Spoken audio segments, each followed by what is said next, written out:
Olá pessoal, hoje eu quero falar novamente de um tema que fez muito sucesso aqui no canal, que foi um vídeo que eu fiz sobre Ruanda e Congo. E esse vídeo, assim, foi um sucesso, todo mundo gostou, assistiu, não tem muita gente que fale sobre a África.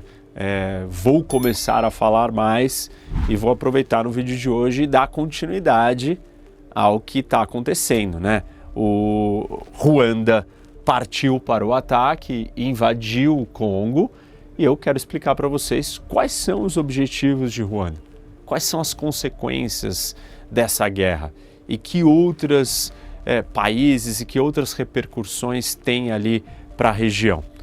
Mas antes da gente começar, quero aproveitar a oportunidade, mandar um abraço para todos os meus amigos e seguidores africanos, principalmente o pessoal de Moçambique, Angola e de outros países do continente. Tem muita gente que me segue, acompanha de lá, sempre recebo algumas mensagens. Eu sei, eu estou devendo um vídeo para vocês de Angola e um vídeo de Moçambique, eu vou fazer, prometo. É que tem muita coisa acontecendo no mundo, mas dá um oi aí para vocês, continuem acompanhando. Então, vamos focar aqui em Ruanda e Congo. Em 1963, cerca de 3 dezenas de nações africanas recém-independentes se reuniram em Addis Abeba para estabelecer ou criar a Organização da Unidade Africana. E um dos princípios fundamentais que eles adotaram foi a inviolabilidade das fronteiras nacionais existentes desde a era colonial.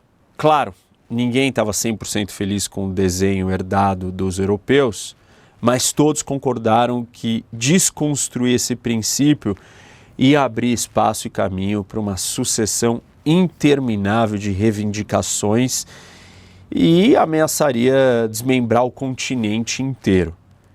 E ao longo das últimas 6 décadas, com poucas exceções notáveis, esse preceito legal geralmente se manteve, gente.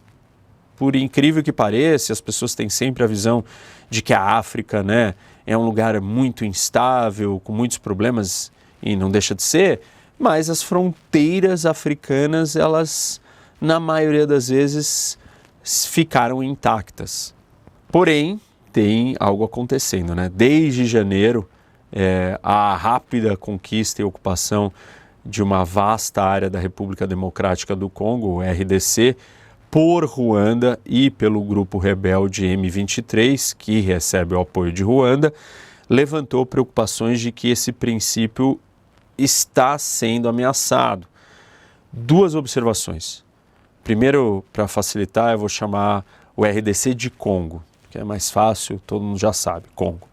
E depois, para entender essa confusão inteira, você tem que assistir o vídeo que eu já fiz sobre o assunto, que se chama Ruanda invade o Congo.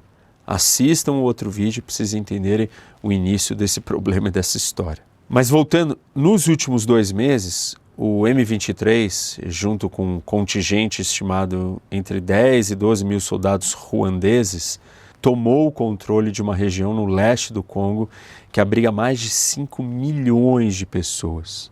No final de janeiro, os rebeldes apoiados por Ruanda, o M23, eles capturaram Goma, que é a capital dessa região aqui, Kivu do Norte, que é todo esse pontilhado aqui, todo esse espaço aqui, é uma província inteira.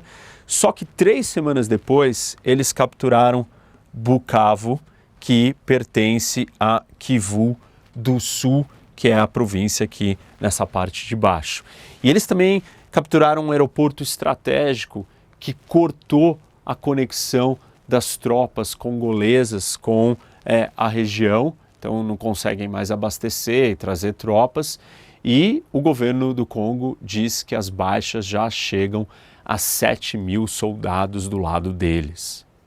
O M23, ele alega que o seu objetivo é combater grupos extremistas Hutus que perpetraram o genocídio de Ruanda e depois se refugiaram no leste do Congo. No entanto, tanto a ONU quanto os doadores internacionais de Ruanda, eles rejeitam essa justificativa, cientes de que Ruanda, um estado densamente povoado e pobre em recursos, tem se beneficiado do contrabando de minerais do Congo. O que preocupa ainda mais é um discurso do Paul Kagame, que é o presidente de Ruanda, que em 2023 ele diz que as fronteiras do reinado de Ruanda pré-colonial, antes da colonização, Ruanda foi colonizado por Alemanha e Bélgica, elas englobavam uma grande Ruanda que tinha pedaços aqui do leste do Congo, pouco de Burundi, não sabemos exatamente qual é a delimitação, mas vocês estão vendo Burundi aqui com Ruanda, e um pouco da Uganda.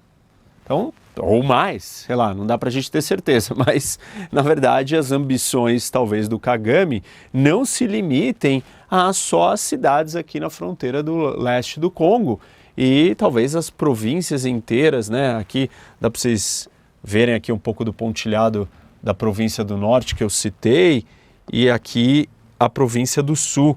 Então, mais ou menos seria uma região inteira assim, se ele pegar essas duas províncias, já pegou a capital das duas províncias, e aí tem Burundi e tem o Uganda, que é muito maior. O sucesso dele aqui pode talvez ser um projeto bem mais ambicioso. A questão agora é se a comunidade internacional está disposta a tomar alguma atitude para deter o avanço dos rebeldes. Observando os acontecimentos das últimas semanas, a gente se pergunta se o Kagame pretende apenas fragmentar o Congo para facilitar a sua agenda econômica e política, ou se ele busca, de fato, redesenhar as fronteiras coloniais do seu gigantesco vizinho, estabelecendo um protetorado cujos líderes obedeceriam a Kigali, a capital de Ruanda. Existe uma possibilidade ainda mais dramática. Em um repeteco da história, o Kagame ele pode estar planejando uma mudança de regime na capital do Congo, Kinshasa, localizada a cerca de 1.500 quilômetros ao oeste, ou seja, derrubar o regime congolês. Embora a ofensiva de Ruanda tenha causado um crescente alarme global, as potências ocidentais e internacionais elas têm sido bem lentas para tomar medidas concretas. E depois do M23 tomar a goma, as autoridades dos Estados Unidos e da Europa emitiram declarações de preocupação, mas nada além disso. Só agora, recente, em 21 de fevereiro, depois que Bukavu também caiu, que é a outra cidade, a capital da província do Sul, o Conselho de Segurança da ONU aprovou uma resolução condenando formalmente a ofensiva do M23 e exigindo um cessar-fogo e a retirada imediata das forças ruandesas do território congolês. Desde então, os Estados Unidos sancionaram um ministro de Ruanda, o Reino Unido anunciou a suspensão da ajuda bilateral ao país e a União Europeia declarou que está revisando um acordo com Ruanda para a exploração conjunta de minerais estratégicos. Enquanto isso, os estados africanos estão considerando o envio de mais uma força de paz regional para a área.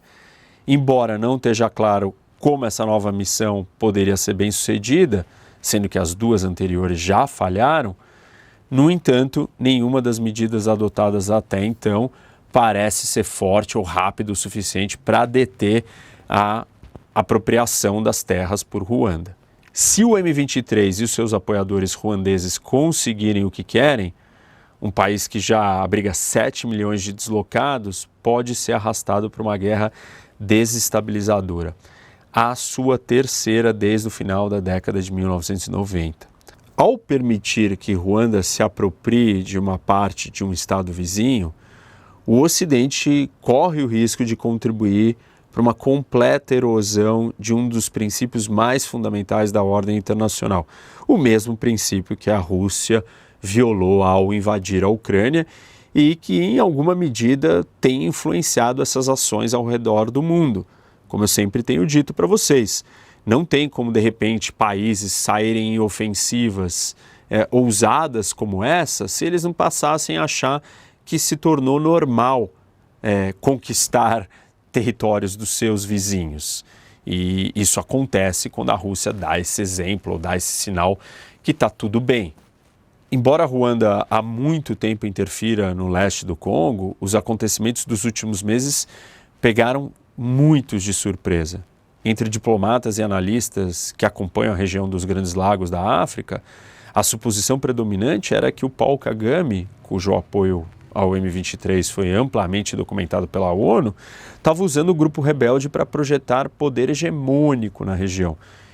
E segundo essa visão, o Kagame está muito irritado porque os líderes de Burundi, Congo e Uganda tinham ignorado Ruanda em uma série de projetos de transporte rodoviário e ferroviário, e que ele queria deixar claro que não poderiam desconsiderá-lo como um principal ator da região.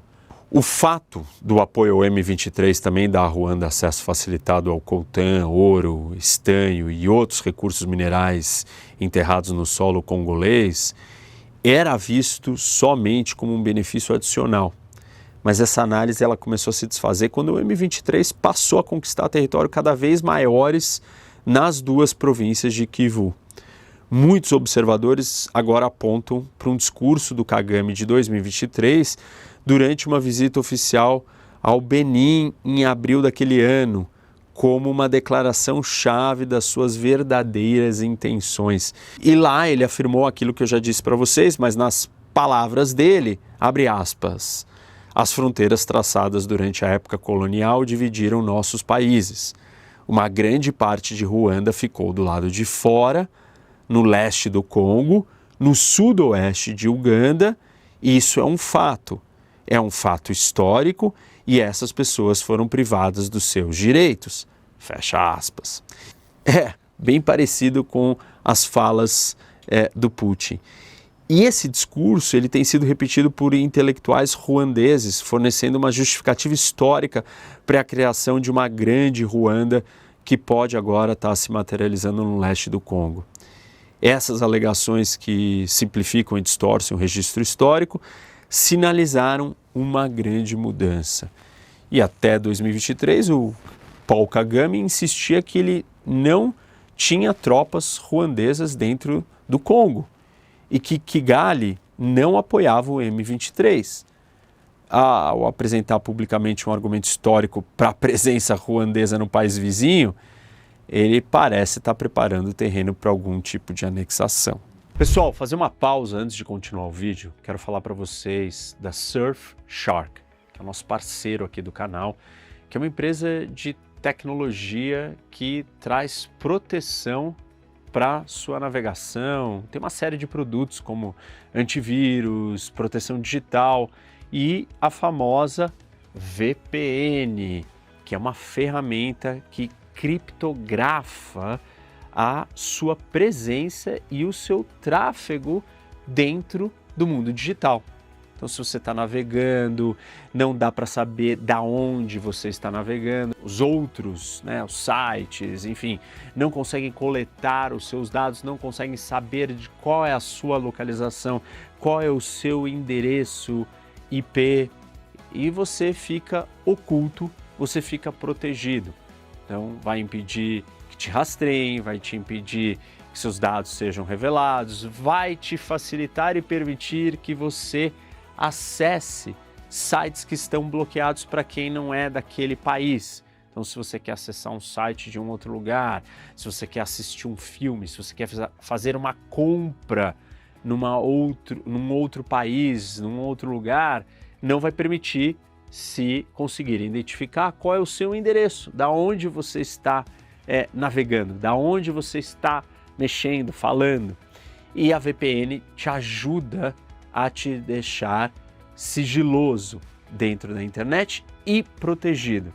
E a Surfshark é a melhor VPN e com o meu cupom você tem desconto a partir de R$ 9,99 e você ganha até 4 meses extras. Não deixe de acessar, tá aqui o endereço, é www.surfshark.com/HOC. Acessa, você tem um monte de produtos vale muito a pena. Quem gosta e vive no mundo digital, mesmo quem não vive, toda hora que você vai fazer alguma coisa no digital, você precisa estar protegido e precisa ter o seu sigilo e poder acessar coisas que não estão liberadas dependendo do lugar que você está. Aproveita. Surfshark. Vamos voltar para o vídeo. Em dezembro de 2024, os contornos desse projeto maior de Ruanda, eles começaram a aparecer. Um relatório que chegou na ONU mostra que o M23 já estava estabelecendo alguma administração estruturada e organizada aqui, principalmente aqui em Rubaia, onde tem grandes minas de coltan, e esses minérios eram trazidos aqui para Goma e depois para Ruanda e vendidos como se fossem minérios de Ruanda. Então já estavam contrabandeando, extraindo os recursos e levando para dentro de Ruanda. E os diplomatas observaram separadamente que o M23 parecia estar queimando documentos nas áreas sob o seu controle. Uma prática que, se aplicada a registros de propriedade, tornaria impossível para os agricultores comprovarem a posse das suas terras, facilitando assim a chegada de famílias tutsis transportadas de Ruanda para um reassentamento. Tudo começou a parecer um plano bem elaborado de expansão territorial, realizado por um grupo de rebelde equipado, graças às linhas de abastecimento de Ruanda, com mísseis antitanque e superfície ar guiados a laser, além de sofisticados sistemas antidrone. Poucos dias depois da queda de Goma, Corneille Nangaa, o robusto e barbudo líder da Aliança do Rio Congo, uma coalizão que inclui o M23 e uma variedade de outros grupos rebeldes, anunciou que planejava marchar até Kinshasa e derrubar o presidente congolês, o Félix Tshisekedi. Pessoal, só para vocês terem uma ideia, ele está dizendo que ele vai conquistar Kinshasa, que está aqui, ó. E essa capital do Congo, aqui, bem próxima quase da costa, e daqui até Ruanda, Goma, mais de, 1.500 quilômetros de distância. Para quem conhece a história da região dos Grandes Lagos da África, nos anos 90, tem uma sensação surreal de déjà vu. No final de 1996, um outro líder rebelde congolês, servindo como fachada para uma intervenção militar ruandesa, também declarou, para um público profundamente cético, que marcharia até Kinshasa para depor o então presidente Mobutu Sese Seko. O nome desse homem era Laurent Kabila. Ninguém acreditou nele na época, mas 6 meses depois, após o colapso do exército congolês, diante do avanço da Aliança das Forças Democráticas para a Libertação do Congo-Zari, a AFDL, sua previsão se concretizou. A velocidade da atual ofensiva do M23 e o colapso dramático das forças congolesas também são familiares. Embora algumas unidades do exército congolês tenham lutado bravamente, muitas, assim como no tempo de Mobutu, arrancaram seus uniformes, fugiram ou também se juntaram ao M23. Ainda assim, por enquanto, as chances da aliança rebelde tomar Kinshasa são pequenas. Em 1996, o fim da Guerra Fria alterou radicalmente as dinâmicas que sustentavam uma geração de déspotas africanos. Os apoiadores ocidentais de Mobutu estavam cansados da sua corrupção e brutalidade, e os países vizinhos estavam preocupados com seu impacto desestabilizador na região. Além disso, Mobutu, que havia se retirado do seu palácio em Gbadolite, estava gravemente doente. Ele morreu de câncer de próstata menos de 4 meses depois de fugir do país. Dessa vez, nenhuma dessas dinâmicas está presente. Embora ainda haja questionamento sobre a legitimidade da primeira eleição do atual presidente, o Félix, em 2018, a sua reeleição no final de 2023 foi amplamente aceita como legítima, pela comunidade internacional. No final de fevereiro, ele anunciou planos para formar um governo de unidade nacional, numa clara tentativa de conquistar os partidos de oposição que estavam irritados com o nepotismo e a incompetência da sua administração e poderiam tentar derrubá-lo. Além disso, não há nenhuma coalizão de estados africanos apoiando a aliança rebelde como ocorreu em 1996. A posição de Uganda, que foi um parceiro-chave de Ruanda na guerra anterior, é mais ambígua dessa vez. Ao mesmo tempo que Ruanda estava aqui em Goma, o exército de Uganda também entrou no Congo. E eles entraram aqui em Butembo e Lubero. Então, eles vieram e controlaram essas cidades na mesma hora, com 2.000 soldados. Ou seja, todo mundo achou que eles estavam entrando junto com Ruanda, aliados a Ruanda, para conquistar o Congo. Mas não era bem isso. As tropas ugandenses já tinham entrado no Congo no final de 2021, a convite do Félix, o presidente, para lidar com um grupo islâmico. Além disso, as relações entre o Kagame e o presidente de Uganda, o Yoweri Museveni, estão frias há décadas. Apesar de uma série de generais ameaçando atacar a cidade congolesa de Bunia e reivindicar toda a fronteira do Congo como seu país, Uganda pode estar simplesmente delimitando o que considera seu quintal congolês para mantê-lo fora do alcance do M23. Outros países da região, como, por exemplo, Burundi, Angola, Zimbábue, eles não vão apoiar Ruanda. Mas Burundi tinha por volta de 12.000 soldados aqui para proteger a província do sul e quando Ruanda entrou, retirou os seus soldados. Mas isso não quer dizer que Burundi vai apoiar Ruanda.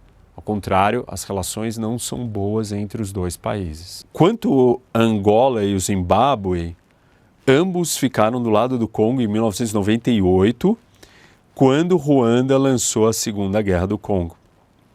Embora Angola tenha mediado as negociações de paz entre Ruanda e Congo nos últimos 3 anos, as suas relações com Kigali, Ruanda, estão tensas. O Paul Kagame, que é o presidente de Ruanda, ele se recusou a comparecer para assinar um acordo de paz com o Félix, que é o presidente do Congo, em Luanda, a capital de Angola, em dezembro.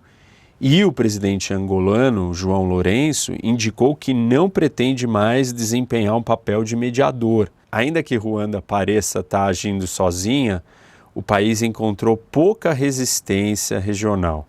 Alguns líderes africanos certamente ficaram consternados com a agressão do presidente de Ruanda, com seus óbvios paralelos com a invasão da Ucrânia pelo presidente russo Putin, mas há pouco que os países da África Oriental possam ou queiram fazer a respeito, dada a precariedade das suas próprias forças militares. Veja o que aconteceu com a África do Sul, por exemplo.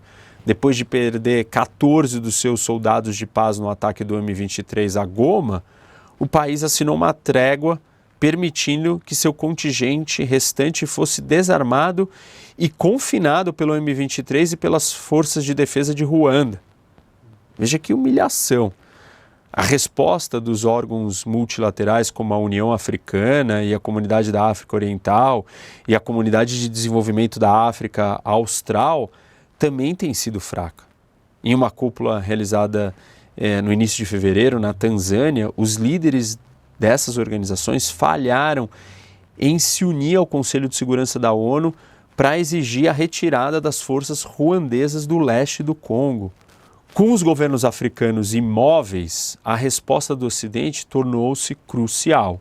Em 2012, quando uma versão anterior do M23 entrou em Goma, a forte resistência ocidental foi decisiva. Os principais países doadores junto ao Banco Mundial suspenderam 240 milhões de dólares em ajuda à Ruanda, pressionando o Paul Kagame, o presidente do país, de tal forma que a crise foi efetivamente encerrada e os combatentes do M23 se dispersaram para acampamentos em Ruanda e Uganda em poucos meses. No entanto, dessa vez, os países doadores hesitaram em aplicar uma pressão eficaz e o Paul Kagame aproveitou esses atrasos para consolidar a sua vantagem no terreno, como eu expliquei para vocês no primeiro vídeo sobre a invasão. Os Estados Unidos, por exemplo, o momento do ataque a Goma, que coincidiu com a chegada do segundo governo Trump, dificilmente foi coincidência. Anteriormente, nenhum funcionário ocidental havia sido mais crítico ao apoio de Ruanda ao M23 e à presença das suas tropas no Congo do que o Antony Blinken, que era o secretário de Estado no governo do Biden. Mas, em janeiro, Washington estava distraída e o Kagame sabia que o Trump dificilmente teria as mesmas prioridades em direitos humanos que seu antecessor democrata. Além disso, ao suspender toda a ajuda global dos Estados Unidos com o fim da USAID, o governo americano removeu um instrumento de pressão em potencial. Uma vez que não existe mais ajuda, você não pode mais ameaçar retirar a ajuda. Em 20 de fevereiro, o Departamento do Tesouro dos Estados Unidos finalmente sancionou um ministro do governo ruandês e o porta-voz do M23. Essa foi a reação ocidental mais severa até agora, mas quando foi anunciado, o M23 já estava solidamente estabelecido em Bukavu. Mostrar para vocês quais foram a resposta dos europeus. E aí, primeiro, o Reino Unido cortou ajuda e cooperação militar. A Alemanha, ela decidiu que também não iria mais ajudar. E Luxemburgo, pequeno, barrou sanções da União Europeia. Luxemburgo está investindo bastante na construção da capital aqui de Ruanda, Kigali, para ser um centro financeiro e não queria parar os seus investimentos, perder dinheiro, então bloqueou as sanções que vinham da União Europeia. Para o governo congolês, as respostas ineficazes do Ocidente seguem um padrão desanimador. Décadas de apoio ao desenvolvimento e ajuda militar a Ruanda, juntamente com a forte dependência ocidental das forças ruandesas para operações de paz da ONU, permitiram que um dos menores e mais pobres países da África transformasse seu exército em um dos mais letais da África subsaariana. Mesmo assim, apesar de tudo isso, gente, o governo de Ruanda também está pagando um preço alto pela sua aventura no Congo. Imagens de satélite mostram que tem um cemitério militar em Kanombe, do lado de Kigali, que tem adicionado mais de 600 sepulturas nos últimos 3 anos. Enquanto algumas fontes de inteligência estimam que as baixas das forças de defesa de Ruanda podem já chegar a milhares. Membros da diáspora ruandesa dizem ser frequentemente contatados por desertores do exército pedindo ajuda.